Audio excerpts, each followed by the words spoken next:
All right, good afternoon. In just a few minutes, we will be joined virtually by Ross Smith, who, as you know, is World Food Programme's Director of Emergency Preparedness and Response. He will brief you on the situation in Gaza and the incidents around the WFP convoy that happened over the weekend, and he will be connected from Rome. Tomorrow, we will be joined by the chief economist of the Food and Agricultural Organization, Maximo Torero. He will brief you on the food price inflation and what to expect at the upcoming State of Food Security and Nutrition of the World Report 2025. Also, tomorrow's going to be a busy day. I'm telling you that now. Tomorrow at 9 a.m. Here at UN headquarters, the Secretary General will deliver a special address entitled Moment of Opportunity, Supercharging the Clean Energy Age. This is a follow-up to his Moment of Truth speech last year on climate. In his address, Mr. Guterres will highlight that the clean energy future is no longer a promise, it is a fact, and no government, no industry, and no special interest can stop it. Although unstoppable, the energy transition is not yet fast enough or fair enough, and he is expected to tell you. He will also share new data from a specialized technical report prepared by his climate action team with the support of various UN agencies, funds, and programs, as well as leading international institutions. The report, which will be released tomorrow, shows the latest available science and evidence on the progress and opportunities and benefits of the emerging clean energy economy. If you can't join in person, I think you've all received RSVPs on how to connect, and the speech will be broadcast live on UN Web TV. Then at 10 o'clock tomorrow, the Secretary General will deliver remarks at the Security Council's open debate on the maintenance of international peace and security, promoting international peace and security through multilateralism and peaceful settlement of disputes. He's expected to note that around the world we can see the utter disregard for, if not the outright violation of international law, including international human rights law, international refugee law, international humanitarian law, and the UN Charter itself, and all of this without any accountability. The Secretary General is expected to highlight that diplomacy may not have always succeeded in preventing conflicts, violence, and instability, but it still holds the power to stop them. I also expect him to speak to the situation in Gaza in his remarks tomorrow. This morning in the General Assembly Hall, the Secretary General spoke to the high-level political forum. He underscored that this year the forum arrives at a time of profound challenges, but also real possibility, mentioning the pandemic agreement adopted by the World Health Organization, government commitments at the Third UN Ocean Conference, and also the Fourth International Financing for Development Conference, where countries agreed to a new vision for global finance. He noted that these are not isolated wins. The Secretary General also highlighted there are signs of momentum, signs that multilateralism can deliver, and that transformation is not only necessary, it is possible. Those remarks were all shared with you. Turning to the situation in Gaza, and as you heard in his remarks this morning, the Secretary General said that the mass shooting and killings of people seeking United Nations aid for their families in Gaza is an atrocious and inhumane act which he utterly condemns. You will also see that on Sunday, the World Food Programme convoy carrying vital food assistance crossed from Israel into Gaza and encountered large crowds of desperately hungry civilians. You'll hear more about that from our guest, Mr. Ross. As for our colleagues at the Office for the Coordination of Humanitarian Affairs, they tell us that amid ongoing shelling, displacement, and destruction, it continues to receive deeply concerning reports of severely malnourished people who are arriving in medical points and hospitals in extremely poor health. Yesterday, the Ministry of Health reported that more than a dozen people, including children, have reportedly died from hunger in the last 24 hours. Our agencies on the ground warn that the conditions in Gaza are nearly impossible there. Civilians must be protected, and the consistent and safe delivery of aid at scale must be facilitated to reach more than 2 million people on the brink of famine. And as you are well aware, over the weekend, Israeli military issued another displacement order in Deir al-Balah, spanning 4 neighborhoods. Our humanitarian affairs colleagues warned that the mass displacement order has dealt yet another devastating blow to the already fragile lifeline keeping people alive across the Gaza Strip. This directive cuts through the Deir al-Balah all the way to the Mediterranean Sea, further fragmenting the Strip and pushing people into overcrowded, unsafe areas with no shelter and no access to the most essential supplies needed to survive. Initial estimates indicate that between 50,000 and 80,000 people were in the area at the time the order was issued, including 30,000 families sheltering in 57 various displacement sites. Several primary health clinics and medical points within the newly designated areas is the southern Gaza desalination plant and other vital water infrastructure. The plant is a main source of drinking water for internally displaced people in Al-Mawasi, and it serves hundreds of thousands of people, producing about 2,500 cubic meters of water per day. The loss of this facility would be catastrophic for the people who depend on it for access to fresh water.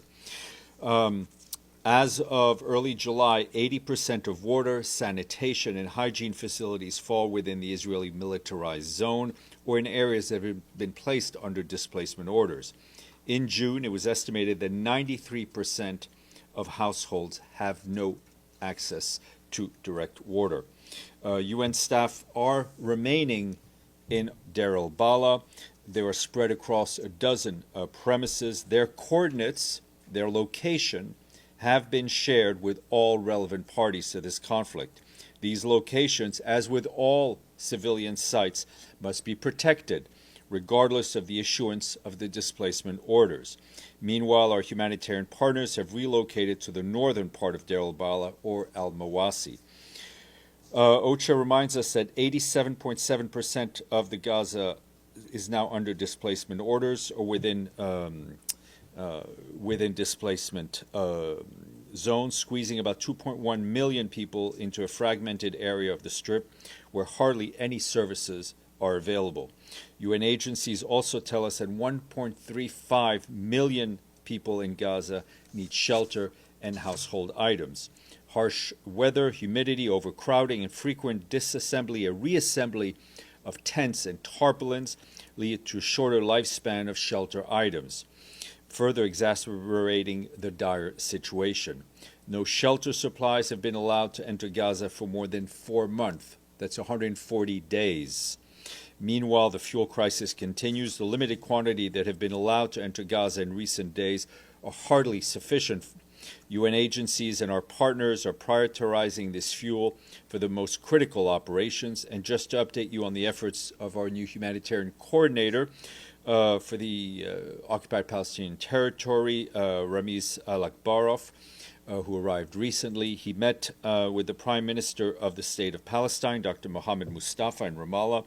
At a press conference, Dr. Al-Akbarov called for an immediate and permanent ceasefire, the unconditional release of the hostages, and the lifting of all restrictions and on access to people in Gaza. To address immediate needs, he said humanitarian organizations must be able to use a traditional system of aid delivery, noting that these are currently undermined by violence, including armed looting and recurrent shooting at civilians seeking aid, which he said must be independently investigated. Turning to Yemen, we have seen the recent escalation between the Houthis and Israel, and I can tell you that the Secretary General is deeply concerned about the renewed airstrikes on Hudaydah port conducted by Israel today. These strikes occurred while the UN mission to support the Hudaydah agreement was patrolling locations in the northern part of the port. The Secretary General is also deeply concerned about the continuing missile and drone strikes conducted by the Houthis against Israel. He urges all involved to cease all attacks immediately. The Secretary General recalls that international law, including international humanitarian law as applicable, must be respected by all parties at all times, including the obligations to respect and protect civilian infrastructure. The Secretary General remains profoundly concerned about the risk of further escalation in the region and reiterates his call once again to all involved to cease all military actions and to exercise maximum restraint. The Secretary General also reiterates the call for the immediate and unconditional release of all UN and other personnel arbitrarily detained by the Houthi authorities.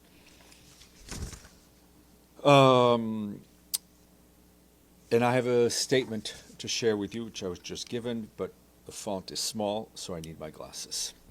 This is on the situation in Gaza. The Secretary General is appalled by the accelerating breakdown of humanitarian conditions in Gaza, where the last lifelines keeping people alive are collapsing. He deplores the growing reports of children and adults suffering from malnutrition. The Secretary General strongly condemns the ongoing violence, including the shooting, the killing, and the injuring of people attempting to get food for their families. Civilians must be protected, civilians must be respected, and they must never, ever be targeted. The population in Gaza remains gravely undersupplied with the basic necessities of life. Israel has the obligation to allow and facilitate by all means at its disposal the humanitarian relief provided by the United Nations and other humanitarian organizations. The Secretary General notes that the intensification of hostilities in recent days comes as the humanitarian system is being impeded, undermined, and endangered. A new evacuation order in parts of Deir el-Balah, homes for tens of thousands, pushes people into more desperate conditions and further displacement and restricts our ability to deliver life-saving aid. As I mentioned, UN staff is remaining in Deir el-Balah, and 2 UN guest houses have been impacted, despite the parties having been informed of the location of UN premises, which, as you well know, are inviolable. These locations, as with all civilian sites, must be protected regardless of evacuation orders. The Secretary General reiterates his urgent call for the protection of civilians, including humanitarian personnel, and the provision of essential resources to ensure their survival. He once again calls on the immediate and unconditional release of all hostages. We stand ready to significantly scale up our humanitarian operations. The time for a ceasefire is now. Moving to southern Lebanon, where our blue helmets at UNIFIL tell us that Israeli Defense Forces' military activities in their area of operations. Yesterday, peacekeepers observed heavy machine gun fire from an IDF position across the blue line in Sector East. Our peacekeepers were forced to take shelter, and thankfully no injuries were reported. Over the past few days, peacekeepers also faced incidents of aggressive behaviors by local individuals in Sector West. Once again, it is important to reiterate that the peacekeepers' ability to move freely and safely is a key requirement for mandate implementation. The parties must ensure the safety and security of our peacekeepers.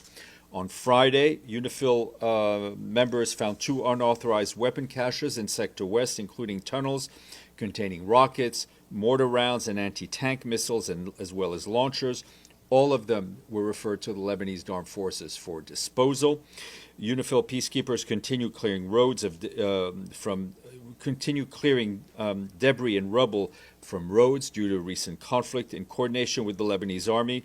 Peacekeepers also recently cleared several roadways, allowing civilians, Lebanese soldiers, and the peacekeepers themselves to move around more easily, including in Nakura and in other towns. UNIFIL soldiers have conducted over 280 such operations in South Lebanon since the cessation of hostilities understanding of last November. And on Friday, Lebanese Navy joined a UNIFIL maritime task force ship in patrolling the territorial waters of Lebanon. This kind of joint activity supports the Lebanese Navy in conducting standard maritime operations.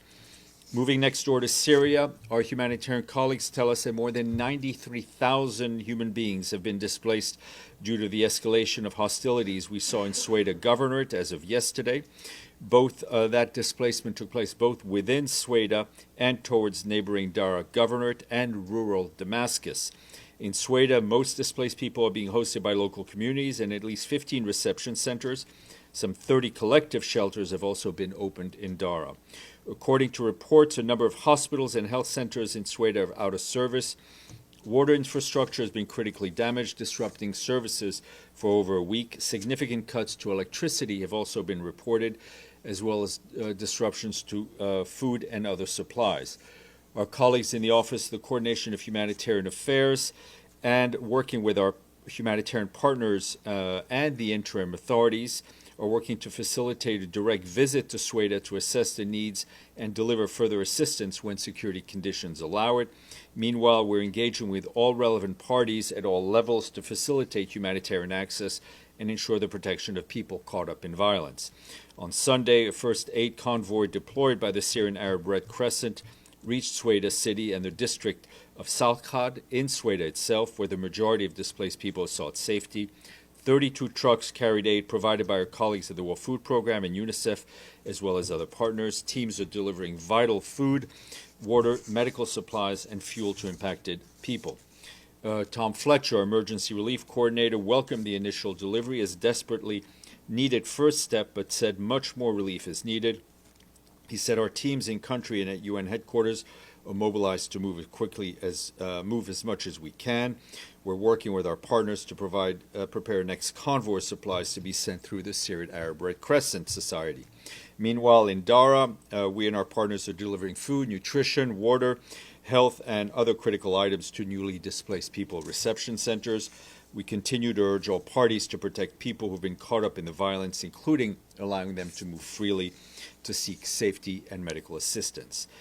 You will saw over the weekend we issued a statement in which the Secretary General welcomed the signature of the Declaration of Principles between the government of the Democratic Republic of the Congo and the M23 movement. That signature was done in Doha, in Qatar. The Secretary General commends this important step, which opens a pathway towards lasting peace and security and the return of persons and refugees. He urges all parties to ensure the swift implementation of the commitments undertaken and expresses his appreciation to the State of Qatar for its facilitation of this process. We remain committed to supporting efforts towards peace, protection of civilians, stability in the DRC, in close collaboration with national, regional, and international partners. Turning to the situation in Sudan, our humanitarian colleagues warned that the humanitarian crisis in Sudan continues to deepen as cholera is increasingly spreading. Just yesterday, an association of Sudanese doctors in Tawila in North Darfur reported more than 1,300 confirmed cases in just 1 week. That's a dramatic surge and underscores the urgent need to scale up our response. Tawila, as you will recall, is hosting several hundred thousands displaced men, women, and children, the majority of whom fled deadly attacks in the famine-stricken Zamzam camp near Al-Fashir in mid-April. Our partners on the ground have been struggling to keep pace with the growing needs in the area, and the challenges will only increase as the rainy season sets in. Local and international partners have set up cholera treatment centers, but the current capacity is far from sufficient to cope with the rising caseload. Additional resources are needed immediately. This includes more treatment centers, mobile health facilities, ambulances, and waste management tools. Meanwhile, in eastern Sudan, in Kassala state especially, OCHA says that earlier this month more than 1,400 people were displaced because of flooding that followed heavy rains. More than 280 homes were destroyed. A needs assessment mission by OCHA and our partners found that people returned to their villages are forced to rely on open water pools, contaminated waste, and other pollutants, as no other source of water is available. This obviously increases the risk of waterborne diseases. In White Nile State, many residents are returning to their homes. In Umrimta, the locality, an assessment by OCHA and our partners last week found that health, water, sanitation, hygiene support is urgently needed. We and our partners are working to mobilize supplies before the rain cuts off access. And returns to Khartoum and Blue Nile State are also increasing, with authorities beginning to restore basic services. At Sudan's northern borders, returns from Egypt have surged. IOM tells us that nearly 200,000 people have crossed back into Sudan so far this year. IOM says that since November last year, more than 1.3 million have returned to their areas of origin. However, those who are returning face serious challenges as the threats, especially from the threats of unexploded ordnance. These conditions often lead families to return to displacement sites, undermining the sustainability of these efforts.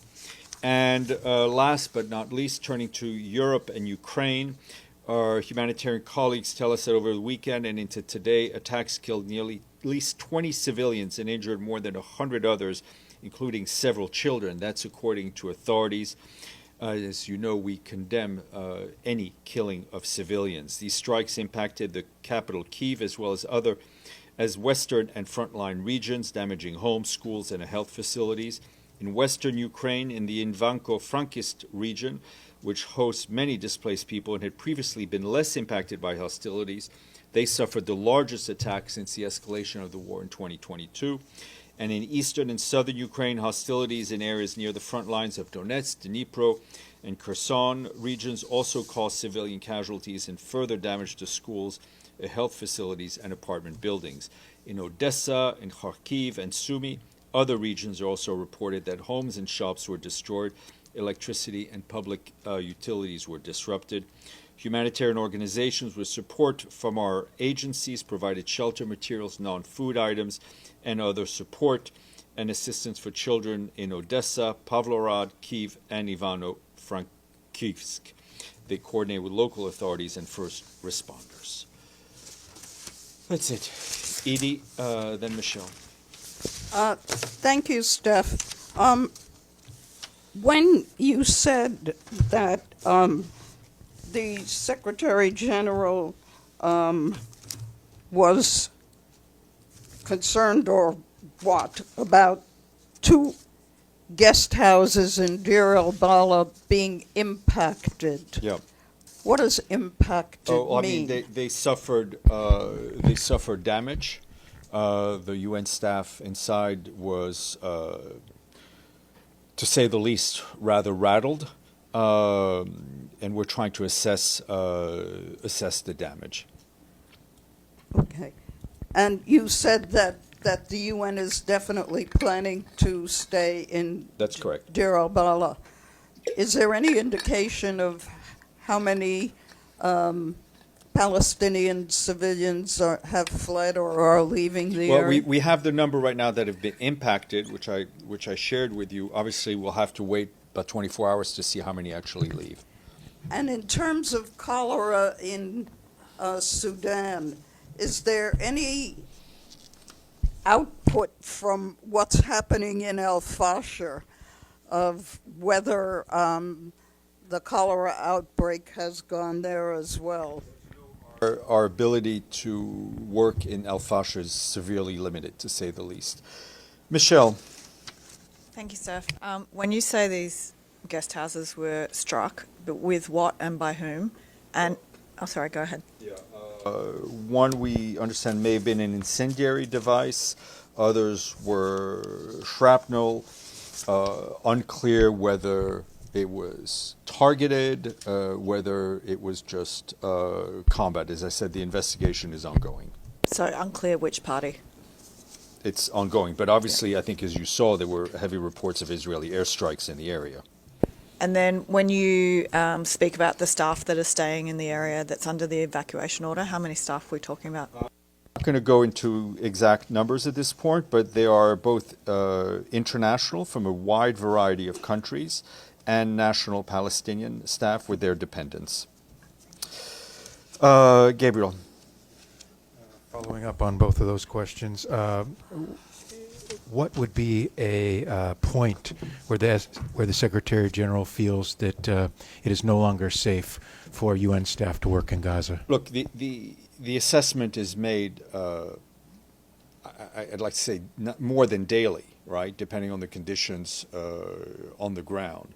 The Secretary General obviously is ultimately responsible for the safety of the staff. We also have a responsibility to those Palestinians that we've been desperately trying to help, especially since this war, this phase of the conflict started. I can tell you that our colleagues on the ground are more than dedicated. I mean, I think dedicated doesn't really carry the sentiment that they show every day in staying in the front lines, staying in safe houses that are being attacked, trying to deliver aid, as one of our colleagues mentioned, sitting in, I think Carl Scow mentioned, sitting sometimes in cars for 16 to 18 hours waiting for a green light. We can only salute the work that they've been doing, as well as all of our Palestinian colleagues who not only are there as humanitarian workers, but are there as Gazans and who are themselves hungry, who are themselves worried about feeding their families. Deji, then Pam. Also, a follow-up first on the UN facilities in Deir Bala. As I understand, if I understand correctly, the UN staff is going to stay in Deir Bala no matter there's evacuation order or not. Am I understanding correct? We are staying, currently staying. And as we've been saying from the beginning, when it comes to the protection of civilians, the protection of humanitarian workers, Israel has a responsibility to protect them, whether they stay or whether they go. So, which means in Deir Bala, those UN staffers will, or let me put it this way, will be against the evacuation order to stay?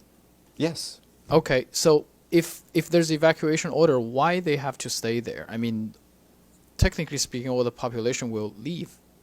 So what's Well, I mean, first of all, Gaza is not a very large place. Deir al-Bala is our hub, is our humanitarian hub, right? From there, staff is dispatched to different parts of Gaza. That's where equipment is. This is where our headquarters are. We will, of course, follow and try to deliver humanitarian aid where the people are, and we've continued to do that.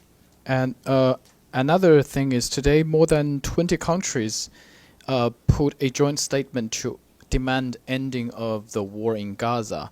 Any response from the Secretary General? I don't think the statement was addressed to the Secretary General. The Secretary General has been demanding an end to this conflict for quite some time, as you hear me say every day. He's been asking, demanding a ceasefire. He's been demanding the release of the hostages. He's been demanding the delivery of humanitarian aid at a scale that meets the needs.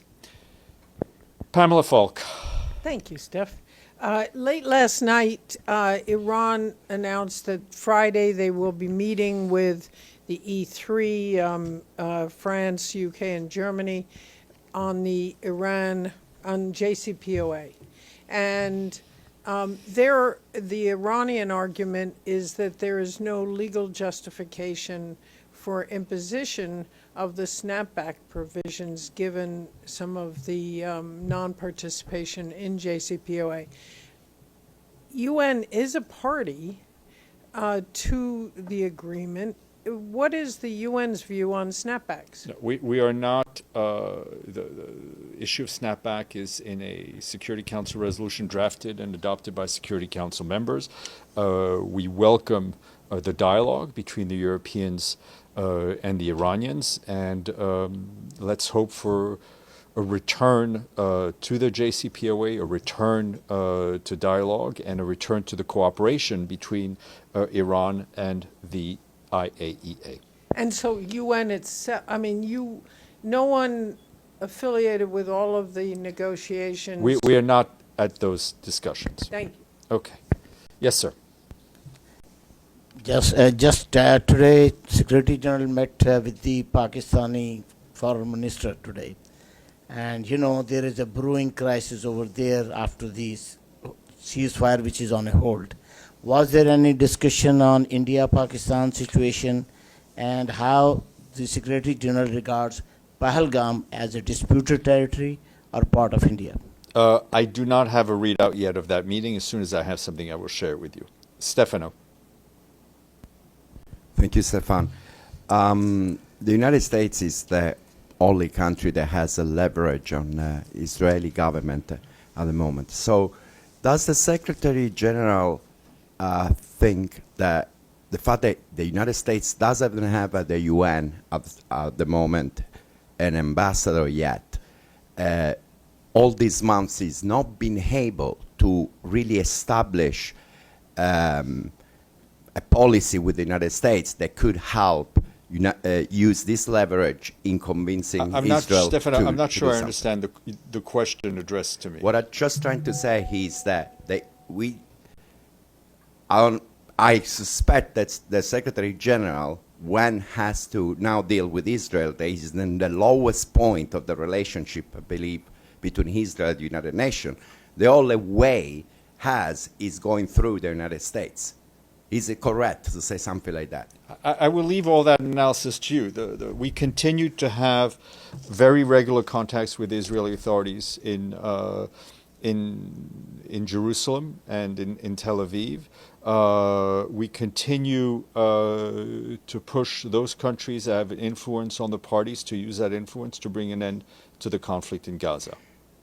So when was the last time the Secretary General had a contact with the U.S. government? Who was the highest? With the U.S. We're talking about U.S. Israel. government, about Gaza, about the situation. We in Gaza. continue to be in touch with the U.S. Authorities. Okay, I don't. Any questions online? I don't.